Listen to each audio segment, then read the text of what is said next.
வணக்கம் மக்களே. தலைரசம் வைக்கிறது எப்படின்னு நம்ம இப்போ பார்க்கலாம். அதுக்கு உண்டான தேவையான பொருட்களை நம்ம இப்போ பார்த்துட்ருக்குறோம். அது என்ன பொருட்கள்னு நான் இப்போ சொல்கிறேன், சரிங்களா?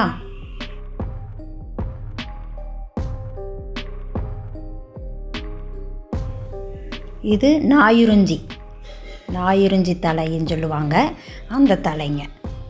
ரெண்டாவது கற்பூரவள்ளி,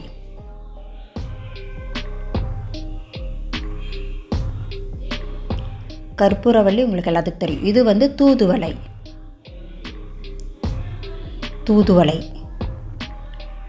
அப்புறம் மொசு தலைங்கிறது நம்ம வேலியோரத்தில் நிறையா இருக்கும். அது கற்பூரவள்ளி. இது வந்து தூதுவளை. இது உங்களுக்கு தெரியும்னு நினைக்கிறேன். அதே மாதிரி இதை பார்த்தீங்கனாலே தெரியும், பின்னாடி முள் இருக்கும். தூதுவளைங்கிறது பின்னாடி முள் இருக்கும். அப்புறம் கருகாப்பிள் தலை, கொத்தமல்லி தலை, இதையெல்லாம் நம்ம எடுத்து வச்சுக்கலாம். எவ்வளவு வேணுமோ அவ்வளவு நம்ம எடுத்து வச்சுக்கலாம். ரெண்டாவது, வறுக்கறதுக்கு தேவையான பொருட்கள்: சின்ன வெங்காயம், மிளகாய், கொத்தமல்லி, சீரகம், குருமிளகு, வெள்ளைப்பூண்டு, இஞ்சி. இது வந்து வறுத்து அரைக்க தேவையான பொருட்கள்.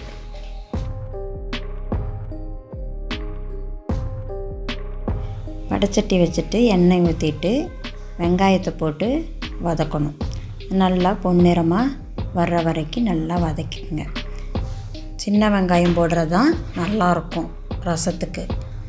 சின்ன வெங்காயம் நம்ம தேவைக்கேற்ப போட்டுக்கலாம். எவ்வளோ வேணுமோ உங்களுக்கு தேவையான அளவு நீங்கள் போட்டுக்கோங்க. இது 10 பேருக்கு வைக்க வேண்டிய ரசம். கூட வெள்ளைப்பூண்டையும் போட்டுக்கோங்க. வெள்ளைப்பூண்டு உளித்து அதுவும் ஒரு 100 கிராம் போட்டுக்கலாம். சின்ன வெங்காயத்தை கூடவே அதையும் போட்டு நல்லா வதக்கிக்கணும். நல்லா வதக்கும்போது உங்களுக்கு அந்த வெள்ளைப்பூண்டு வெங்காயம் எல்லாம் சேர்ந்து என்ன ஆகும்னா, அது வந்து அதனுடைய எசன்ஸ் எல்லாம் இறங்கும்போது, வதக்கும் போது தான் அதனுடைய எசன்ஸ் இறங்கும். ரெண்டாவது, அடுத்தது வரமிளகா ஒரு 10-15 எண்ணமே போடலாம். ஏன்னா காரமாக இருந்தால் தான் இந்த ரசம் நல்லாயிருக்கும். சளி, இருமல் இது எல்லாமே போகிறதுக்கு காரமும் நல்லா சுருக்குன்னு இருந்தால் தான் நல்லாயிருக்கும். அடுத்தது வரக்கொத்தமல்லி ஒரு 1/4 டம்ளர் போட்டால் நல்லாயிருக்கும். இந்த ரசத்துக்கு இன்னும் சுவைகள் கூடுதலாகவே இருக்கும். கொத்தமல்லியும் நல்லா நிறைய போட்டு கொத்தமல்லியும் நல்லா வதங்குற அளவுக்கு நம்ம வதக்கிட்டே இருக்கணும். அடுப்பில் சிம்மில் வச்சுக்கோங்க. அது ஹை ஃப்ளேமில் வச்சிங்கன்னா அது ரொம்ப இதாகிடும். அடுத்தது சீரகம், குருமிளகு ரெண்டையும் ஒட்டா போட்டு வதக்கிக்கணும். அடுத்தது இஞ்சி போட்டுக்கலாம். இல்லை இஞ்சிக்கு பதிலாக சுக்கு போடலாம். சுக்கு உடம்புக்கு நல்லது தான், இஞ்சியும் உடம்புக்கு நல்லது தான். ஆனால் நமக்கு வந்து இஞ்சி வந்து கொஞ்சமாக போட்டுக்கோங்க. அது காரம் வயிறு எரிச்சலாக இருக்கும், அதனால் அளவாக போட்டுக்கோங்க. சுக்கும் அதே மாதிரி கொஞ்சமாக போட்டுக்கோங்க. தேவைன்னா போட்டுக்கலாம், இல்லைன்னா வேண்டாம். நல்லா வதக்கி இது நல்லா பொன்னிறமாக எல்லாமே நல்லா வதக்கிடணும். வதக்கி வச்சுட்டு ஆற வைக்கணும். அது கூட நமக்கு தேவையான அளவு தக்காளி போடணும். புளிப்பு சுவை வர்றதுக்காக தக்காளி ஒரு 5 பழம் நல்லா கனிஞ்ச பழமாக போட்டுக்கலாம். கனிஞ்ச பழமாக 5 பழத்தை போட்டு அதையும் வதக்கிட்டு, அது கூட புளி ஒரு எலுமிச்சம்பழம் அளவு சேர்த்து அதையும் சேர்த்து நல்லா வதக்கிக்கணும். இது கூட எல்லாமே வெங்காயம், குருமிளகு, சீரகம் எல்லாம் வதக்கி வச்சுருக்கோம் இல்லையா, அது கூடவே சேர்த்து வதக்கிக்கணும். அது நல்லா ஆறின பிறகு அதை எடுத்து மிக்சியில் போட்டுட்டு வடைச்சட்டியில் மறுபடியும் இந்த இலைகள் எல்லாம் காமிச்சேன் இல்லையா, அந்த இலைகள் எல்லாம் போட்டு நல்லா வதக்கணும். எல்லா இலையுமே கற்பூரவள்ளி, தூதுவளை, சின்னித்தலை, நாயுறிஞ்சி, அப்புறம் மொசு தலை, இது எல்லாமே சேர்த்து எண்ணெயில் போட்டு நல்லா வதக்கும்போது நல்லா சுருண்டு இலை வந்து கொஞ்சமாக ஆயிரும். இலைகள் எல்லாமே கொஞ்சமாக ஆயிரும். இந்த எல்லா இலைகளும் தான் நமக்கு காய்ச்சல், சளி, இருமல் இது எல்லாம் போகக்கூடிய சக்தி அந்த இலைக்கு இருக்குது. மூலிகை உண்டான இலைகள் அதெல்லாமே. நல்லா வதக்கிட்டே இருக்கணும்.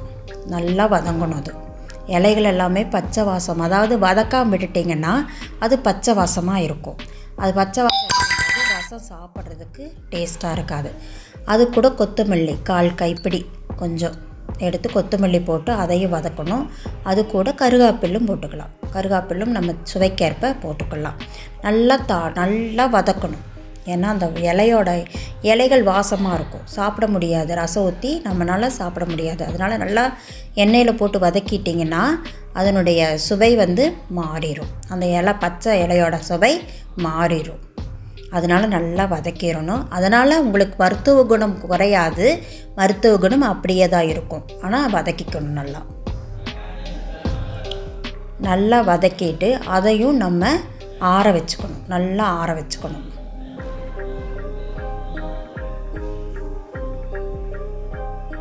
அந்த முதல்ல வணக்கின வெங்காயம், குருமிளகு, மிளகாய் அதெல்லாம் அரைச்சி வச்சுருக்குறோம்.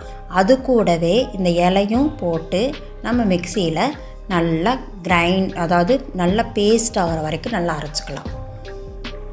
ஆற விட்டு நல்லா பேஸ்ட் ஆகணும். பேஸ்ட் ஆகி அரைச்சி வச்சுக்கலாம்.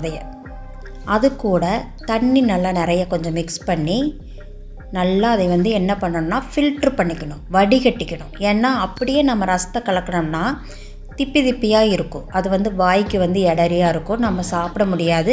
ஒவ்வொருத்தருக்கும் அது பிடிக்காது, அந்த டேஸ்ட்டு பிடிக்காது. அதனால் நம்ம வடிகட்டி வச்சு அந்த இலை தலையெல்லாம் அரைச்சதை வடிகட்டிட்டோம்னா அந்த எசன்ஸும் இறங்கும், அந்த சத்துக்களும் இறங்கிடும். ஆனால் அதுலேயே அந்த வடிகட்டும் போது இறங்கிடும். நமக்கு தேவையில்லாத கப்பிகள் எல்லாமே நம்ம எடுத்துடலாம். நல்லா வடிகட்டிக்கணும், பியூராக வடிகட்டிக்கணும். பூரா தண்ணி ஊற்றி நல்லா வடிகட்டிக்கணும்.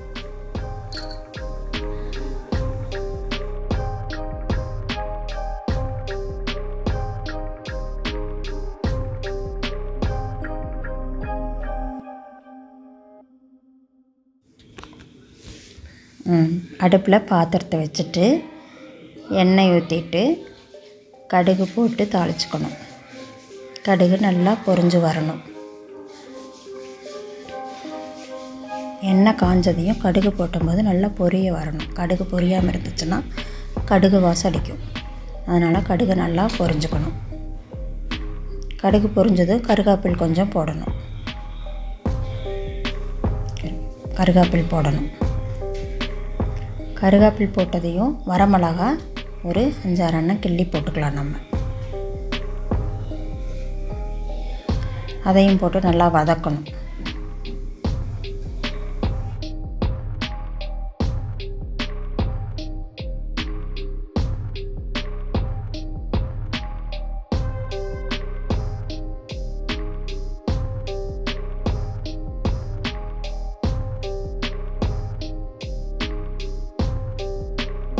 வரமிளகா போட்டு முடித்து நல்லா வதக்கின பிறகு கொத்தமல்லி தலையும் நம்ம அது கூட ஆட் பண்ணிக்கலாம்.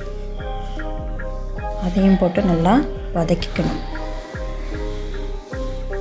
நல்லா சின்னதாக கட் பண்ணி வச்சுக்கலாம். நம்ம அதையும் நல்லா போட்டு வதக்கி கருவேப்பில், வரமிளகா, கடுகு, கொத்தமல்லி தழை இதையெல்லாம் போட்டு நல்லா வதக்கி விட்டுக்கணும். அடுப்பில் சிம்லேயே வச்சுக்கலாம்.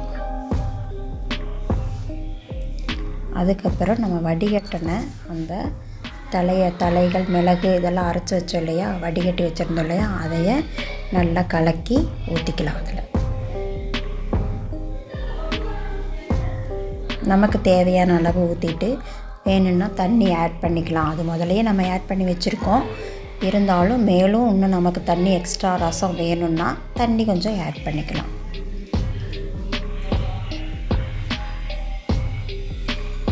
ஆட் பண்ணிவிட்டு அதுக்கு தேவையான அளவு உப்பு போட்டுக்கலாம்.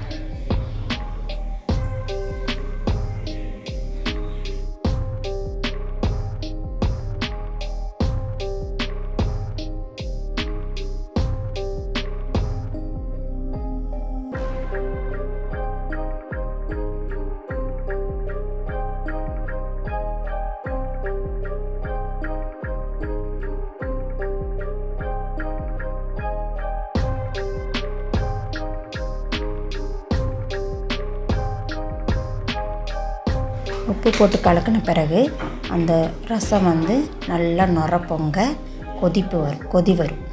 நல்லா கொதி வந்து நல்லா கலக்கி விட்டுக்கணும். நல்லா கொதி வந்த பிறகு நம்ம ஸ்டவ்வை சிம்மில் வச்சுக்கலாம்.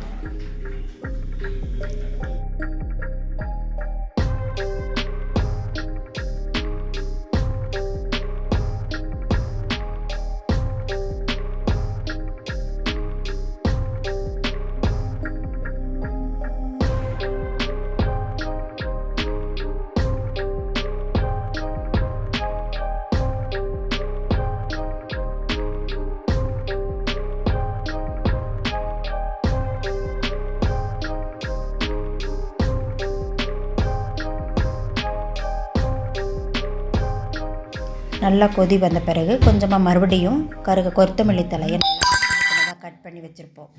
அதையே மேலால் தூவி இறக்கி வச்சிடலாம். அதுதான் இப்போ கட் பண்ணி வச்சுருக்கிறேன், பார்த்துக்கோங்க. அந்த கொத்தமல்லி தலையை நம்ம அந்த ரசத்தில் ஆட் பண்ணிக்கலாம். ஆட் பண்ணி நல்லா அதுவும் ஒரு கொதி வந்த பிறகு நல்லா கொதி வரட்டும். கொதி வந்த பிறகு இறக்கி வச்சா நமக்கு தலை ரசம் ரெடி.